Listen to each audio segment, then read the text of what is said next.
Aujourd'hui, je vais vous parler du roman Les couleurs invisibles de Jean-Gabriel Cos.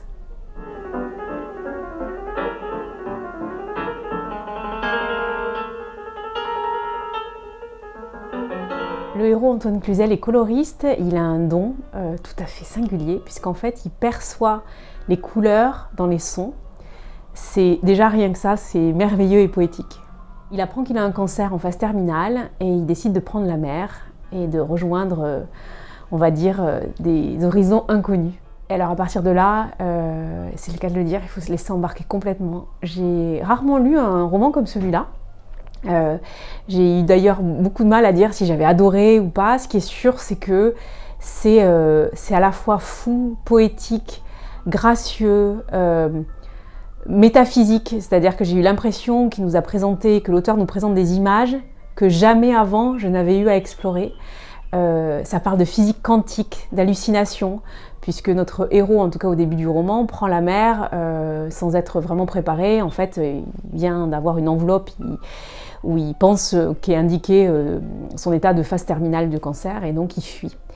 Mais voilà, en fait, je ne peux pas vous en dire beaucoup plus, puisque c'est un voyage, littéralement, mais j'allais dire un voyage dans toutes les strates de la vie, et un voyage quantique, quoi. Je suis désolée, je ne peux pas vraiment vous en dire plus. En tout cas, ce que je peux vous dire, c'est que c'est vraiment merveilleux et singulier au sens propre du terme. C'est un roman qui est assez court, je ne me rappelle plus, mais je crois que je l'ai lu pas en une fois, mais presque.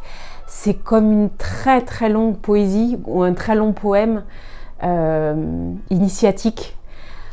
Voilà, vous voyez, hein, un peu, j'ai du mal à en parler, mais une des raisons pour lesquelles j'ai choisi le livre, c'est la couverture que je trouve super jolie. Voilà, et tout à fait en accord avec le roman en fait.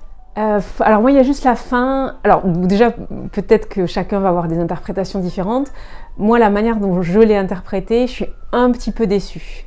Comment je pourrais vous dire sans trop vous déflorer, mais comme un petit truc de facilité qui m'a un chouïa déçue. Mais bon, chacun il verra son interprétation et son avis évidemment. Mais à part ça, c'est un très très très très joli livre. Je vais vous lire un passage au début du roman, donc j'espère qu'il ne va pas déflorer grand-chose. Le moteur tout saute quelques secondes dans les rouges cramoisis et redevient mutique. Je suis en panne sèche. Appel sur le canal 9 pour prévenir le port que je demande une assistance. La capitainerie de 7 me demande de patienter 10 minutes et de viser à la voile la station d'essence à l'intérieur de la jetée. On va venir m'aider. J'envoie un SMS à Alice. J'atterris. Je sais que la fête est terminée. Je vais atterrir dans tous les sens du terme. Je réduis encore la grand voile et roule complètement le génois. Puis je fais quelques empanages devant la jetée pour patienter, tout en restant manœuvrant. Alice a répondu à mon SMS. J'arrive. Il faut qu'on parle. Je lui envoie un lapidaire ponton essence. Elle me renvoie coup sur coup. Le docteur Gillet a mis l'enveloppe dans notre BOL, puis je la porte. La fête est vraiment finie. Je slalome dans le bassin et tire un dernier bord en direction des pompes à essence. Mon cerveau colore ma vision d'une nuée jaune citron, rehaussée régulièrement de taches couleur olive, en entendant les hautbois et les tambours de la fête de la Saint-Louis. J'aperçois Alice sur le quai, je m'approche. Elle tient à la main une grande enveloppe blanche avec le logo bleu des hôpitaux de Montpellier. Le rabat est déchiré. Elle l'a ouverte. Le bateau semi-rigide d'assistance n'est toujours pas là. Je choque en grand la voile pour stopper la course du bateau. 3 = 1 est parallèle au quai. Je suis à moins de 5 mètres d'Alice.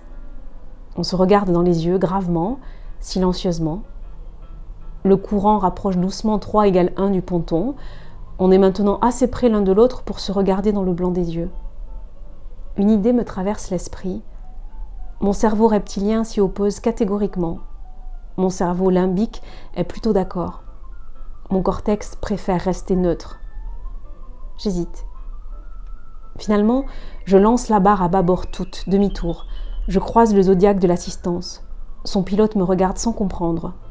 3 = 1 se faufile entre les digues et quitte à la voile le port de Sète. J'ai raté ma vie, je vais réussir ma mort.